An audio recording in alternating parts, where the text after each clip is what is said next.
పిలుస్తూ ఉన్నాను. మరి సమయంలో కూడుకున్న ఒక్కొక్కరిని బట్టి నేను ప్రత్యేకంగా మరి వారి వారి పేరును బట్టి దేవునికి స్తోత్రాలు చెల్లిస్తూ మిమ్మల్ని అందరినీ అభినందిస్తూ ఉన్నాను. దేవుని స్తోత్రం. సరే, దేవుడు అనుగ్రహించే కృపలను మనం జ్ఞాపకం చేసుకుందాం. మరి ఇంతవరకు కూడా ప్రకటన గ్రంథం గురించి మనం ప్రతిదినం ధ్యానిస్తూ ఉన్నాం. దేవుడు అనుగ్రహించే కృపలను బట్టి దాన్ని ధ్యానిస్తూ అందులో ఉంచబడినటువంటి మర్మయుక్తమైనటువంటి భావాలన్నింటిని కూడా గ్రహిస్తూ కొంత మరి ఎంతో బలము పొందినటువంటి వారముగా అనిపించి ముందుకు సాగుతూ ఉన్నాం. దేవునికి స్తోత్రములు కలుగునుగాక. మరి ఈ దినమందు మరొక విషయాన్ని మనం తెలుసుకుందాం. పరిశుద్ధ గ్రంథములో నుండి 22వ అధ్యాయం సామెతల గ్రంథం 4వ వచనాన్ని చూద్దాం. సామెతలు 22వ అధ్యాయం 4వ వచనం. చదవండి, ఎవరైనా తీయండి, చదవండి. యెహోవా యందు భయభక్తులు కలిగి ఉండుట వలన వినయమునకు ప్రతిఫలము, ఐశ్వర్యమును ఘనతయు జీవమును దాని వలన కలుగును. దేవునికి స్తోత్రం. హల్లెలూయా. ఇక్కడ యెహోవా అనబడేటటువంటి ఆయన నామాన్ని బట్టి మనం ఈరోజు తెలుసుకుంటూ ఉన్నాం. యెహోవా అనబడేటటువంటి మాటకు కనపడుచున్న కనబడనటువంటి దాన్ని అన్నింటినీ కూడా సృజించినటువంటి దేవుడు అనర్థం. యహ్వే అనేటటువంటి గొప్ప మాటలో ఆయనలో ఉంచబడినటువంటి ఔన్నత్యం దాచబడి ఉంది. అంటే కనబడుచున్నది, కనబడినటువంటిది. ముల్లోకాలలో, ఊర్ధ్వ అధ పాతాళ లోకాలలో కూడా మనకు తెలియనటువంటివి అన్నింటినీ కూడా సృజించినటువంటి వాడై సమస్త లోకాలలో ఏకకాలములో ఉండేటటువంటి అదృశ్య రూపి అయిన దేవుడు, శక్తిమంతుడైన దేవుడు. ఆయన సాక్షాత్తు చెప్పేటటువంటి మాట, ఆయన పేరు యెహోవా అని అంటాడు. అంటే ఉన్నవాడను అని అనేవాడను అని చెప్తాడు. ఆనాడు మొట్టమొదట ప్రత్యక్షమైనప్పుడు మోషేకు ఆ కాలుచున్నటువంటి మండుచున్నటువంటి ఆ పొదలో నుండి దేవుని యొక్క స్వరం భయపడుతూ వణికిపోతూ ఇదెక్కడ వింత అనేటటువంటి రీతిలో చూస్తూ వణికిపోతున్నటువంటి మోషేతో మాట్లాడినటువంటి దేవుడు. ఇంతకు మీరు ఎవరయ్యా అనంటే నేను యెహోవాను అంటాడు. అంటే ఉన్నవాడను, నేను అనేవాడను అని చెప్తాడు. అంటే అంతటి శక్తిమంతుడైన దేవుడు, మనలను సృజించినటువంటి సృష్టికర్త అయిన దేవుడు. మనం సృష్టించుకునేటటువంటి వాడు దేవుళ్ళు కానేలరు. మనం దేనితో తయారు చేసుకున్న విలువైనటువంటి బంగారం, మరి అనేక రకములైనటువంటి మరి వస్తువులతోటి, గొప్ప వెలగలిగినటువంటి మణులు మాణిక్యాలతోటి తయారు చేయబడిందైనా అది మన చేతులతో తయారు చేయబడినదని. ప్రస్తుత లోకమంతా ఏం చేస్తుందంటే మనం చేసుకున్నటువంటి వాటినే గొప్పగా వింతైనటువంటి ఆకారాలు తయారు చేసి, ఇదే నామా అమ్మా నువ్వే మమ్మల్ని సృష్టించిన వాడవు, నువ్వే మమ్మల్ని కాపాడేవాడవు తల్లి అని చెప్పేసి ప్రార్థన చేస్తూ ఉంటారు. అక్కడే అనేక రీతులుగా ప్రణామాలు చెల్లిస్తూ ఉంటారు. ఇది మనుషుల యొక్క తంతు. అంటే మనిషిని యొక్క చేతి పనులే ఇవన్నీ అయ్యుండి వాటినే పూజిస్తోంది నేటి లోకం. కానీ దేవుడు అంటున్నాడు, నేను ఉన్నాను అని సెలవిచ్చిన వాడను నేనే.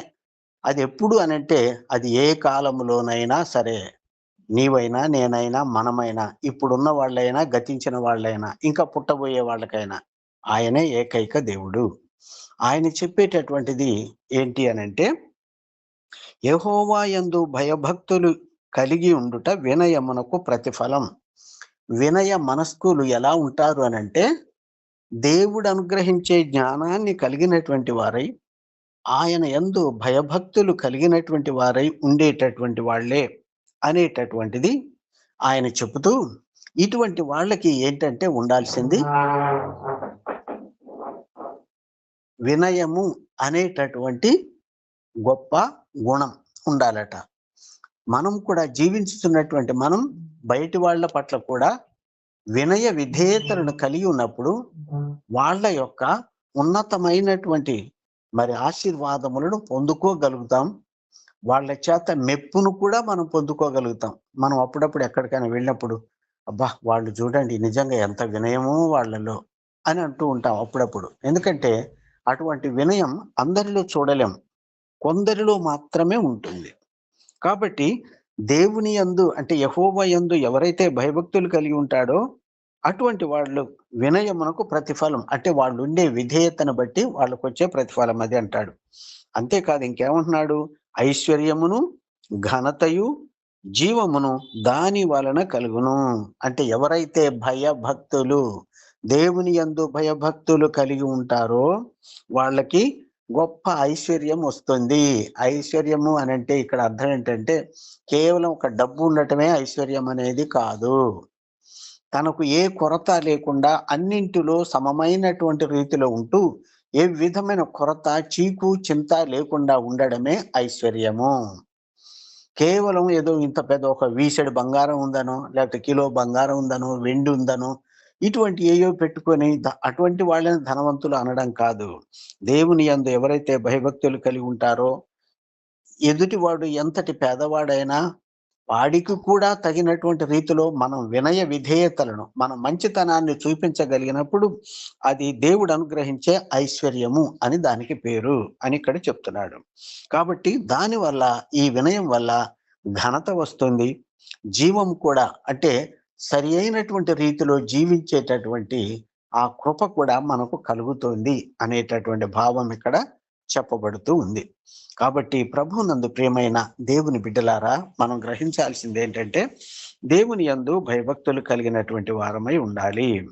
ఆయన అనుగ్రహించే ఆశీర్వాదములతో నింపబడినటువంటి వారమై ఉండాలి.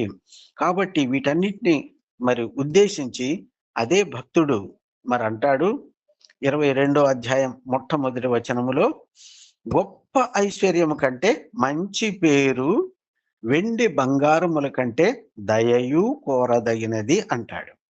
అంటే మనుషునికి కావలసింది ఏంటంటే, ఈయన గొప్ప జ్ఞాని సొలొమోను ఈ సామెతలను వ్రాసినటువంటి వాడు గొప్ప ఐశ్వర్యవంతుడు. ఆ లోకమందు ఆయనంతటి ఐశ్వర్యవంతుడు ఇంకొకడు లేడు అని సాక్షాత్తు దేవదేవుడే చెప్పాడు. కాబట్టి గొప్ప ఐశ్వర్యం ఉన్నది అన్నప్పటికి కూడా తనకంటే మించిన వాడు లేడని సంగతి తెలిసినప్పటికి కూడా ఆయన ఇచ్చేటటువంటి కితాబు, ఆయన ఇచ్చేటటువంటి ఒక మంచి ఉద్దేశం ఏంటంటే, గొప్ప ఐశ్వర్యం ఎంత ధనధాన్యాలు, భోగభాగ్యాలు, ఎంత డబ్బు ఉన్నప్పటికీ కూడా మంచి పేరు కావాలి. వీటన్నిటికంటే మించింది మంచి పేరు. ఎన్ని ఉంటే మాత్రం వాడెందుకండి పిల్లికి బిచ్చం పెట్టాడు అని అంటారు. అది మంచి పేరు కాదు కదా, వాడికి ఎంత డబ్బు ఉంటే మాత్రం అనేటటువంటి రీతిలో వెనక్కిపోయి అనుకుంటారు, ఆయన ముందు అనలేరు. కాబట్టి మంచి పేరును వెండి బంగారముల కంటే అంటే ఇప్పుడు మనం సంపాదించుకునేటటువంటి ధన కనక వస్తు వాహనాలు ఏ విధమైనవి ఎంత గొప్పవైనా సరే అవి ఎన్ని ఉన్నప్పటికీ కూడా వీటన్నిటికంటే కూడా దయయు కోరదగినది. అంటే ఎదుటి వాడు ఏమన్నా బాధపడుతూ ఉంటే నాకేం పనిలే వాడెవడో కదా అని అనుకోవటం కాదు.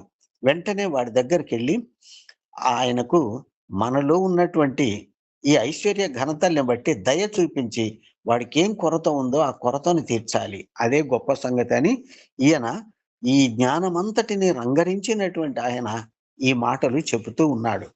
కాబట్టి దేవుని యొక్క ఉన్నతమైనటువంటి ఆ కృప ఎంత గొప్పదంటే దేవుని మాటలు వినాలి, ఆయనకి ఇష్టమైనటువంటి రీతిలో మనము చెయ్యాలి.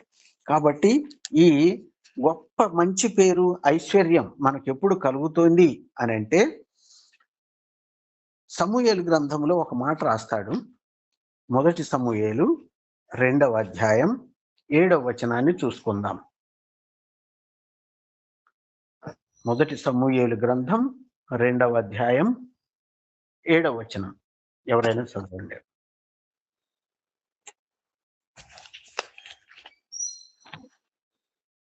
మొదటి సమూయేలు 2వ అధ్యాయం 7వ వచనం అమ్మా.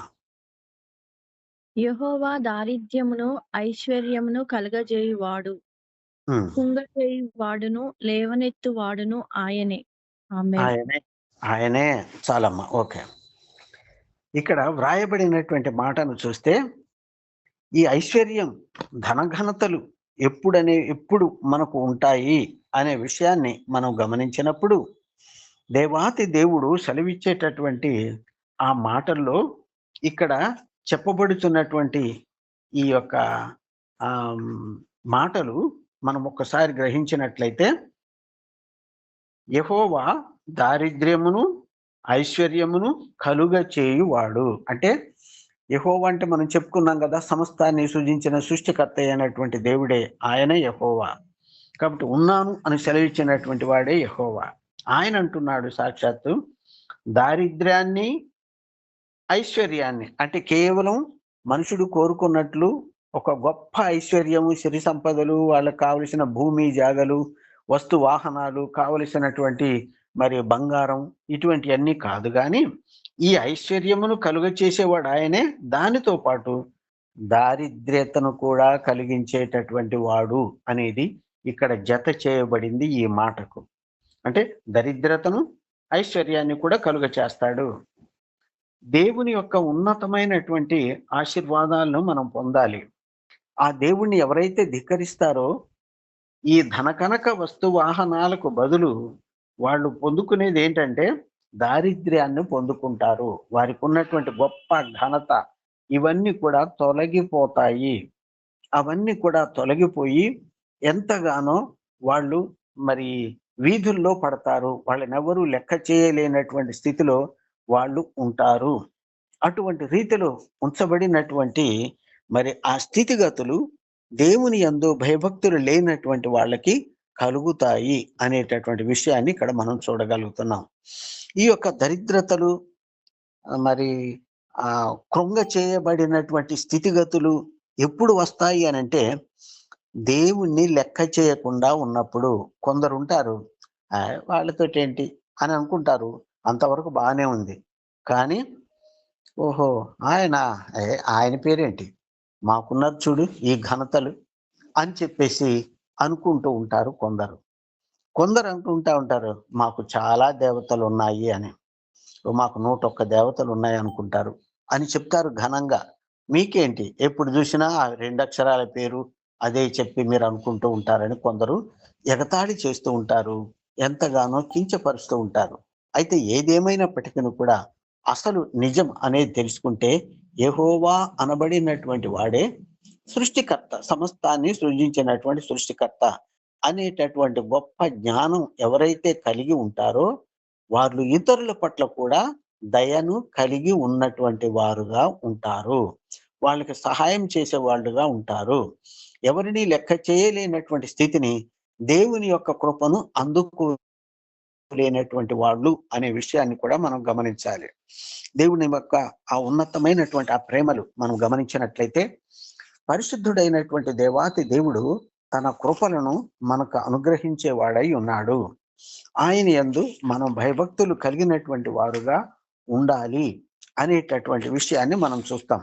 ఇక్కడ మనం చదువుకున్నటువంటి వాక్య భాగాన్ని బట్టి గమనిస్తే, ఆయన దారిద్ర్యాన్ని కూడా అనుగ్రహించేవాడై ఉన్నాడు దేవుడు. మనకేదో గొప్ప మంచి పేరుతో ఉండేటట్లే నివసింప చేయడానికి అనేదే కాదు, కానీ దరిద్రాన్ని కూడా ఇచ్చేటటువంటి వాడు. అది ఎప్పుడు జరుగుతుంది? ఆయన యందు మనము ధిక్కరించినటువంటి హృదయాన్ని కలిగి ఉన్నట్లయితే, ఆయన్ని లెక్క చేయలేనటువంటి స్థితిని కలిగి, ఆయనను ఎంతగానో మనము గుర్తింపక మన ఇష్టానుసారంగా త్రోసివేసే స్థితిలో గనక ఉంటే, ఆయన వెంటనే అటువంటి వాళ్ళనికి మరి దేవుని తట్టునకు దేవుడంటే ఎవరో తెలుసుకునేలా చేస్తాడు అనే విషయాన్ని మనము దానియేలు గ్రంథములో ఉన్నటువంటి ఒక పెద్ద గొప్ప రాజుకి జరిగినటువంటి విషయాన్ని బట్టి, ఆయనకు వ్యతిరేకంగా ఉన్నటువంటి వారి పట్ల దేవుడు ఇటువంటి కార్యాలు చేస్తాడు అనేటటువంటి మాటలను మనం చూస్తాం. ఇదంతా కూడా ఎట్లా జరిగితే, దానియేలు గ్రంథంలో వ్రాయబడినటువంటి మాటలు చూస్తే 4వ అధ్యాయంలో ఉంది. అదొక పెద్ద అధ్యాయమే. కానీ అందులో వ్రాయబడినటువంటి మాటలు మనం గమనించినట్లయితే, ఆయనకు ఒక కళ వస్తుంది. అక్కడ దానియేలు గ్రంథం చూస్తే ఎక్కువ కళలు రావడం, కళల భావాలు చెప్పడానికి వేరే వాళ్ళని చూడడం, వాళ్ళకి సన్మానాలు చేయడం, ఇటువంటివన్నీ జరుగుతూ ఉంటాయి. ఒకసారి అక్కడున్న నెబుకద్నెజరు అనబడేటటువంటి ఆ గొప్ప రాజుకి ఒకసారి కల వచ్చింది. ఆ కల వచ్చినప్పుడు మరి దాన్ని బట్టి ఎవరికి అర్థం కాలేదు. అక్కడ ఉన్నటువంటి విద్వాంసులు అనబడిన అందరిని పిలిపిస్తాడు. ఎవ్వరు కూడా ఏమి చెప్పలేకపోతారు. అటువంటి ఆ సమయంలో ఏమి చెయ్యాలో అర్థం కానటువంటి పరిస్థితిలో ఉంటే అప్పుడు ఆయన ఈ దానియేలు గారిని పిలిపించడం జరుగుతుంది. ఈయన జ్ఞానులకు జ్ఞానిగా ఎంచబడినటువంటి వాడు. సరే ఆయన్ని పిలిపించినప్పుడు అంటాడు. ఇదంతా ఎక్కడుందంటే దానియేలు గ్రంథంలో 4వ అధ్యాయంలో మరి 22 నుంచి ఒక పెద్ద చెట్టుగా ఆయనకి కల రావడం, దాని యొక్క స్థితిగతులన్నిటిని కూడా కనిపింప చేయడం అవన్నీ వ్రాయబడ్డాయి. 24వ వచనం నుంచి చూస్తే 4వ అధ్యాయంలో దానియేలు గ్రంథంలో 24వ వచనం నుంచి ఆయన చెప్పినటువంటి కలలోని భావాలు మరి అక్కడ వ్రాయబడినట్లు మనం చూస్తాం. దానియేలు గారు అక్కడ నిలబడి చెప్తున్నాడు. 24వ వచనం నుంచి నేను చూస్తాను, చూడండి, చదువుతున్నాను. చదవండి లేకపోతే. రాజా, ఈ దర్శన భావం ఏదనగా, సర్వోన్నతుడు దేవుడు రాజాగు నా ఏలిన వాని గూర్చి చేసిన తీర్మానం ఏదనగా, నుండకుండా మనుషులు నిన్ను తరుముదురు. నీవు అడవి జంతువుల మధ్య నివాసము చేయుచు పశువుల వలె గడ్డి తినెదవు. ఆకాశపు మంచు నీ మీద పడి నిన్ను తడుపును. సర్వోన్నతుడగు దేవుడు మానవుల రాజ్యమున పైన అధికారి అయ్యున్నాడనియు తానెవనికి దాన్ని అనుగ్రహింప నిశ్చయించునో వానికి అనుగ్రహించుననియు నీవు తెలుసుకొని వరకు 7 కాలములు నీకిలాగో జరుగును. చాలమ్మా, దేవునికి స్తోత్రం. ఈ మాటలన్నిటిని కూడా మనం గమనించినట్లయితే ఇంకా ఉంది. అయితే ఈ మాటలన్నిటిని బట్టి గమనిస్తే ఆయనకి కల వచ్చింది. ఆ కలను మరి విడదీసి చెప్పాల్సినటువంటి అక్కడ జ్ఞానవంతులు ఎవరు కనపడలేదు. అయితే అప్పటికే మరి దేవుడు అనుగ్రహించినటువంటి కృపలను బట్టి ఆయనలో ఉంచబడిన ఎవరూ చెప్పలేనటువంటి భావాలను చెప్పగలిగేవాడు ఈయనే అన్న సంగతి తెలుసుకొని ఈ దానియేలుని పిలిపించినప్పుడు ఆయన వచ్చి చెప్తాడనమాట. ఈ దర్శన భావం, రాజా నువ్వు తెలుసుకో, నువ్వేంటంటే నీ యొక్క తీర్మానాల్ని బట్టి నువ్వు ఏదేదో అనుకుంటూ ఉన్నావు, కానీ దేవుడు నా ఏలిన వాని గురించి చేసినటువంటి తీర్మానం అంటే ఏంటి? నా ఏలిన వాడంటే దేవాతి దేవుడు కాదు, మీరే కదా గొప్పవాళ్ళు, చక్రవర్తులు. మీ గురించి దేవుని యొక్క తీర్మానం ఏమున్నదో ఇక్కడ ఆయన చెప్పుతున్నాడు. మీకు వచ్చిన కలలోని భావం ఇదే. ఇక్కడ ఏంటంటే తమ యొద్ద ఉండకుండా మనుషులు నిన్ను తరుముదురు. అంటే నీవు ఇప్పుడు మనుషుల మధ్యలో ఉన్నావు, గొప్ప అధికారాన్ని కలిగి రాజుగా చలామణి అవుతున్నావు. నీవు చెప్పిందే వేదం, నీవేది చెప్పితే అది జరిగి తీరుతుంది. కానీ ఇటువంటి నీ మాట విని నీ మాట ప్రకారంగా చేసేటటువంటి ఆ మనుషులే వాళ్ళ మధ్యలో ఉండకుండా నిన్ను తరిమేస్తారు. ఇది నీకు ముందు జరగబోయేటటువంటి స్థితి. నీవు అడవి జంతువుల మధ్య నివాసం చేయడానికి పశువుల గడ్డి తింటావు, పశువుల్లాగానే. ఎందుకంటే నీకు ఆహారం దొరకదు, ఊళ్ళోకి వాళ్ళు రానివ్వరు, ఆ రకంగా నిన్ను తోలివేస్తారు. అటువంటి స్థితిలో కడుపు నింపుకోవడానికి పశువులు తినేటటువంటి, జంతువులు తినే గడ్డి ఇవన్నిటిని కూడా నీవు తిని బ్రతుకు దీవుడా అనేటటువంటి రీతిలో నీవు అక్కడ పేరుకు మాత్రం నివసించుచున్నావన్న పేరు మాత్రం ఉన్నది, కానీ నీవు మృతుడవే అనే రీతిలో గడ్డి తిని అడవిళ్లలో జంతువులతో సమానంగా ఓ జంతువుగా ఉంటావు అని దేవుడు సెలవిస్తూ ఉన్నాడయ్యా అని చెప్పినప్పుడు ఈయన వెళ్ళాడిపోతాడు. అయ్యో, దేవుడే ఆయన నా పట్ల ఇట్లా చేయబోతున్నాడా అని అనుకుంటాడు. ఇదంతా ఎందుకు జరిగింది అని అంటే ఆయనకి ఒక ఉద్దేశం వచ్చిందనమాట. ఇవన్నీ చెప్పిన తర్వాత నువ్వు గర్విస్తున్నావు, అసలు విషయం ఏంటంటే నీలో గర్వం అనేది ఉన్నది అని అంటాడు. ఆ గర్వాన్ని బట్టే నీకు ఈ శిక్ష అంతా నీకు రాబోతూ ఉంది అని అంటాడు. ఈ గర్వం ఏంటి అనే విషయాన్ని చూస్తే క్రింది భాగంలో వ్రాయబడింది, ఒకసారి చూద్దాం. 28, 29 వచనాలు అదే అధ్యాయంలో.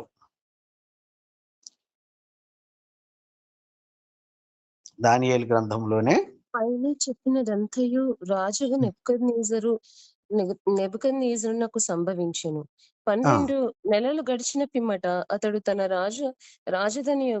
రాజధానియగు బబులోనులోని నగరునందు సంచరించుచుండగా, రాజు బబులోనును, ఈ మహా విశాల పట్టణమును నా బలాధికారమును నా ప్రభావ ఘనతను కనపరచుటకై నా రాజధాని నగరముగా నేను కట్టించినది కాదా అని తనలో తాను అనుకొనెను.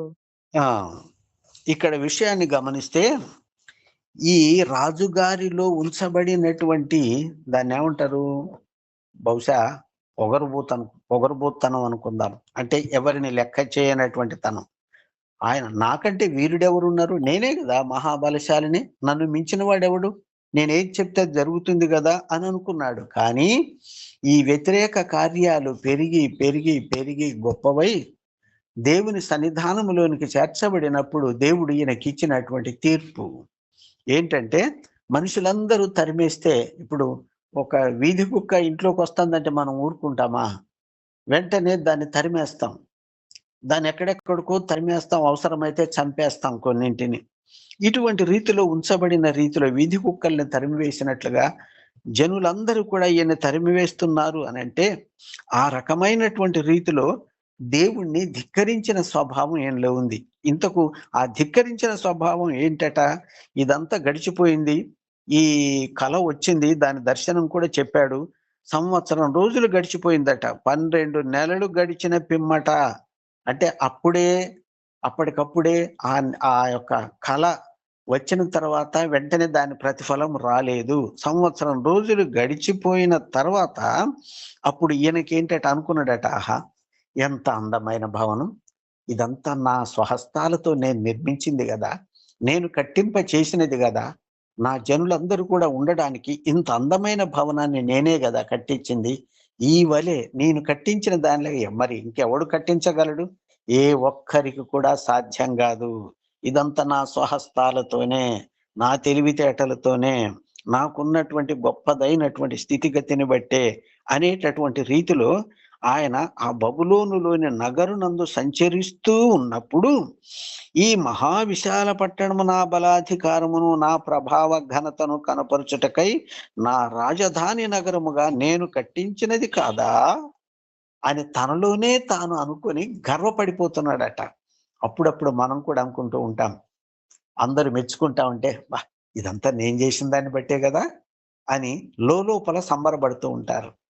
కానీ ఇక్కడ మనం చెప్పేది ఏంటంటే, విశ్వాసులు అనబడినటువంటి వాళ్ళు తెలుసుకోవలసింది ఏంటంటే, దేవుడు నిన్ను హెచ్చించుతున్న కొలది నీవు తగ్గుతూ ఉండాలి, నీవు హెచ్చించిపోకూడదు.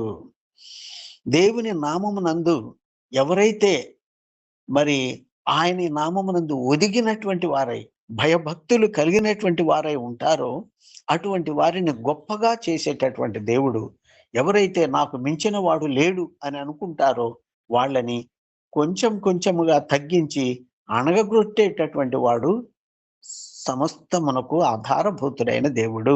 ఆయన క్రియలు ఎంత గొప్పవో, తాను కట్టించిన నగరాన్ని చూసుకొని తానే సంబరపడతా, ఆహా ఇక నాకులాగా ఈ రకమైన రీతిలో కట్టించే వాళ్ళు ఎవరున్నారు, నేనంటే ఎంత గొప్ప అనేటటువంటి రీతిలో తనకు తానే గొప్పగా ఫీల్ అయిపోతూ ఉన్నాడు.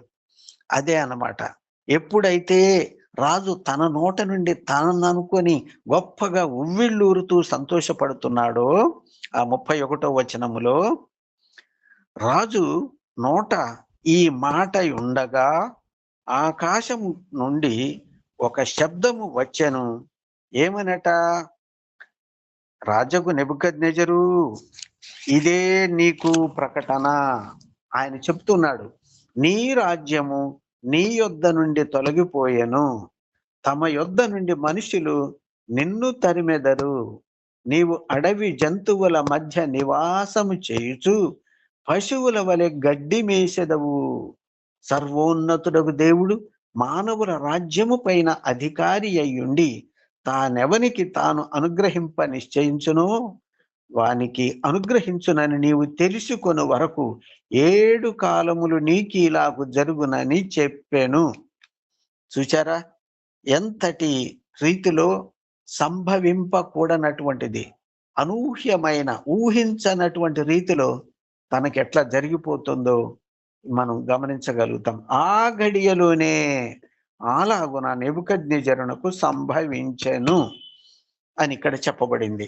ఇక్కడ మనం తెలుసుకోవాల్సింది ఏంటంటే, దేవుని బిడ్డలారా, దేవుని యందు భయభక్తులు కలిగి విశ్వాసయుతమైన జీవితంలో మనము ముందుకు సాగుతున్నాము, కొన్ని ఆత్మలను రక్షణలోనికి తీసుకొస్తున్నాము అని అనుకున్నప్పుడు, వాళ్ళు వీళ్ళు చెప్పుకున్నప్పుడు మనం ఎట్టి పరిస్థితిలో గర్వించకూడదు. దేవా నీకే స్తోత్రం నాయన, ఇదంతా నీ కార్యం నాయన, నీవే జరిపించుకుంటున్నావు, నీకే వందనాలయ్యా, నన్ను ఇంకా ఇంకా నీ బిడ్డలుగా, నిన్ను ఘనపరిచే బిడ్డలముగా, ఇంకా పడిపోయినటువంటి అడుగంటుచున్న ఆత్మలను వెలికితీసే బిడ్డలముగా ఉండేటటువంటి గొప్ప ధన్యత మాకు ఈనాయన అని మనం ఒదుగుతూ ప్రార్థిస్తూ ఉన్నప్పుడు ఇంకా కొన్ని ఆత్మలను రావడం మనం చూడగలుగుతాం. అప్పుడే దేవునికి మహిమ కలుగుతుంది. హల్లెలూయా. దేవుడు అనుగ్రహించే ఆశీర్వాదములు ఎంతో గొప్పవి. కాబట్టి ఈయన గర్వించడం వల్ల తనకి ఆ శిక్ష విధింపబడినట్లు మనం చూస్తాం. కానీ ఎప్పుడైతే మనలను మనం తగ్గించుకొని ఉంటామో, దేవుని యొక్క ఉన్నతమైనటువంటి ఆ కృపలను మనము కలిగినటువంటి వారమై ఉంటామో, ఆయన యందు భయభక్తులు కలిగి ఆయన యొక్క నిజమైన సత్ప్రవర్తన నియమావళి కలిగినటువంటి ఆ యొక్క నడవడికలో ఎప్పుడైతే నడుస్తామో అప్పుడే మనం ఎంతగానో ఆయన ఆశీర్వాదములు పొందుకుంటాం. అదే ఇక్కడే రాయబడింది. ఏంటది? యెహోవా యందు భయభక్తులు కలిగి ఉండుట వినయమునకు ప్రతిఫలం. నువ్వెప్పుడు వినయశీలిగానే ఉండాలి, తగ్గించుకున్నటువంటి రీతిలోనే ఉండాలి. అప్పుడే దాని ఫలితం ఏంటంటే నీకు ఐశ్వర్యము కలుగుతుంది, ఘనత కూడా వస్తుంది, జీవమును కూడా వస్తుంది. ఇవన్నీ కూడా దాని వల్లనే కలుగుతాయి అని చెప్పబడుతుంది. కాబట్టి ప్రియమైన దేవుని యొక్క మాటలను వినేటటువంటి మనమందరం ఆయన యందు భయభక్తులు కలిగి విశ్వాసయుతమైనటువంటి జీవితంలో కొనసాగేటటువంటి మనమందరం కూడా ఇటువంటి రీతిలో మనము కలిగి ఉండాలి. ఈ రీతి ఎప్పుడైతే ఆయన యందు ఒదిగినటువంటి వారమై భయభక్తులు కలిగి నమ్రతతో అనేకులకు ఏదో ఒకటి ఇంతో అంత సహాయం చేయగలిగే రీతిలో ఉండినట్లయితే దేవుడు మనని ఉన్నతమైన రీతిలోనికి అధిగమింప చేస్తాడు. మనకు వచ్చేటటువంటిది ఏంటంటే ధనం వస్తుంది, ఐశ్వర్యం కలుగుతుంది. ఐశ్వర్యం అంటే సంపదలు, మంచి పేరు కలుగుతుంది, గొప్ప స్థితిని కలుగుతుంటుంది. మనకి ఏ విధమైన బాధ అనేది ఉంచబడదు. వీటన్నిటిని కలిపి ఐశ్వర్యం అంటారు. అంతేగాని ఒక ఏదో బంగారం ఉన్నంత మాత్రాన, ఎక్కువ డబ్బు ఉన్నంత మాత్రాన దాన్నే ఐశ్వర్యం అని కాదు. దీనివల్ల మంచి పేరు కలుగుతుంది. కాబట్టి దేవుని యొక్క కృపలు పొందాలి అనంటే ఇటువంటి భయభక్తులు కలిగినటువంటి వారముగా మనం ఉండినప్పుడు ఇదే ఐశ్వర్యముగా ఎంచబడుతుంది. అటువంటి ఐశ్వర్యము వల్ల మనకు ధనం, ఘనత, ఈ గొప్పతనాలు ఇవన్నీ కూడా దేవుడే మనకు అనుగ్రహించి నడిపించేవాడు. దీన్ని బట్టి కొన్ని ఆత్మలను దైవ మార్గంలోనికి నడిపించగలుగుతాం. కాబట్టి ప్రభునందు ప్రియమైన బిడ్డలారా, దేవాతి దేవుడు తన కృపను అనుగ్రహించడానికి ఆయన మనతో మాట్లాడుతున్నాడు. జ్ఞానము అనబడినటువంటి ఆయన, వాక్యము అనబడినటువంటి ఆయన, దేవుడు అనబడినటువంటి ఆయన మనతో చెప్పేటటువంటి ఈ మాటలను బట్టి ఆయన యందు భయభక్తులు కలిగి జీవించుదాం. ఆయన అనుగ్రహించే ఆశీర్వాదములను కలిగి ఉందాం. ఆ రీతిగా మనలను మనం శ్రద్ధాశక్తి భక్తి కలిగినటువంటి వారమై ఇటువంటి లక్షణాలు కలిగి ఆయన కొరకు జీవించేలా ఉండడానికి మనం అభ్యసించుదాం, అలవాటు చేసుకుందాం, ఆ రీతిగా నడుద్దాం. ఆయన అందించే ఆశీస్సులను అందుకొని అనేకులను దైవ మార్గములకు నడిపించే కారకులుగా ఉందాం. అటువంటి ధన్యత, అటువంటి గొప్ప కృప దేవాతి దేవుడు మనకందరికీ అనుగ్రహించును గాక. ఆమేన్. ఆమేన్. దేవదేవునికి స్తోత్రం కలుగును గాక. మరి చక్కగా తన దాసులను మరుగుపరిచి మరి మనతో మాట్లాడిన కొన్ని నిమిషాల వాక్య పరిచర్యను బట్టి దేవునికి వందనాలు చెల్లిస్తూ, మరి శ్రేష్టమైనటువంటి ఈ సమయాన్ని బట్టి, మరి చెప్పబడిన వాక్యాన్ని బట్టి ప్రార్థన చేద్దాం. మరి గొప్ప ఐశ్వర్యం కంటే, మరి ఘనఘనతల కంటే వినయము చాలా ప్రాముఖ్యమైనదని, మరి మంచి పేరు చాలా ప్రాముఖ్యమైనదని, వినయముతో కూడినటువంటి భయము భక్తి కలిగి ఉండాలని, గర్వం నాశనమునకు మూలమని, మరి ఎన్నో గర్వించకూడదని, నెబుకద్నెజరు గర్వించడం వలన తన యొక్క స్థానాన్ని కోల్పోయినట్లుగా మనం ఈ రోజు తెలుసుకొని ఉన్నాం. ఈ వాక్య పరిచర్య నిమిత్తం మరి దైవ సేవకుల కుటుంబాలన్నిటి కొరకు, దైవ సేవకుల కొరకు, వారి పరిచర్య కొరకు, మరి వారి ఆరోగ్యాల కొరకు మరి పద్మదాస్ గారు ప్రార్థన చేయాల్సిందిగా కోరుతా ఉన్నాను.